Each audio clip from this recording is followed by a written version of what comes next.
പാണക്കാട് സാദിഖ് അലി ശിഹാബ് തങ്ങൾ പ്രസിഡന്റായ പട്ടിക്കാട് ജാമിയ നൂരിയ സമ്മേളനത്തിനും രമേശ് ചെന്നിത്തല എത്തുന്നു എന്ന വാർത്ത വരുന്നുണ്ട്. SNDP പരിപാടികൾക്ക് പിന്നാലെ രമേശ് ചെന്നിത്തല ജാമിയ നൂരിയ സമ്മേളനത്തിന് എത്തുന്നു എന്നത് വാർത്തയായിരിക്കുന്നു. കഴിഞ്ഞ തവണ VD സതീശനായിരുന്നു ഈ സമ്മേളനത്തിൽ പങ്കെടുത്തിരുന്നത്.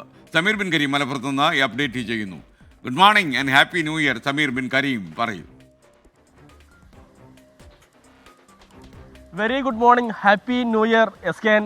ഈ സമസ്ത നേരിട്ട് നടത്തുന്ന മുസ്ലിം ലീഗിന്റെ സംസ്ഥാന അധ്യക്ഷൻ പാണക്കാട് സാദിഖ് അലി തങ്ങൾ പ്രസിഡന്റായ പട്ടിക്കാട് ജാമിയ നൂരിയയുടെ 62ാം വാർഷിക സമ്മേളനത്തിലാണ് പ്രധാന സെക്ഷനിൽ ഉദ്ഘാടകനായി രമേശ് ചെന്നിത്തല പങ്കെടുക്കുന്നത്.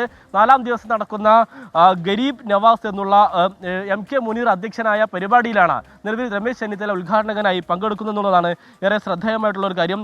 NSSന്റെയും SNDPയുടെയും ഒക്കെ തന്നെ പിന്തുണയ്ക്ക് പിന്നാലെയാണ് സമസ്ത വേദിയിലും ലീഗിന്റെ കൂടി താല്പര്യപ്രകാരം ഈ രമേശ് ചെന്നിത്തല പങ്കെടുക്കുന്നത് എന്നുള്ളതാണ് ഏറെ ശ്രദ്ധേയമായിട്ടുള്ള ഒരു കാര്യം. മുസ്ലിം ലീഗിൻ നേതൃത്വത്തിന്റെ പ്രത്യേക താല്പര്യപ്രകാരമാണ് രമേശ് ചെന്നിത്തല പരിപാടിയിലേക്ക് ക്ഷണിച്ചത് എന്നുള്ളതാണ് നമുക്ക് ലഭ്യമായിരിക്കുന്ന വിവരം. ലീഗ് പിന്തുണയും ഇതോടുകൂടി രമേശ് ചെന്നിത്തല ഉറപ്പാക്കുകയാണ് എന്നുള്ളതാണ് നമ്മൾ മനസ്സിലാക്കുന്നത്.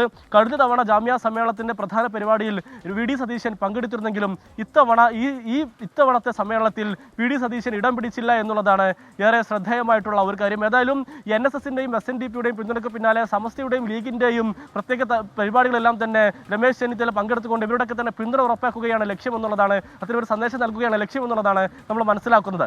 SK.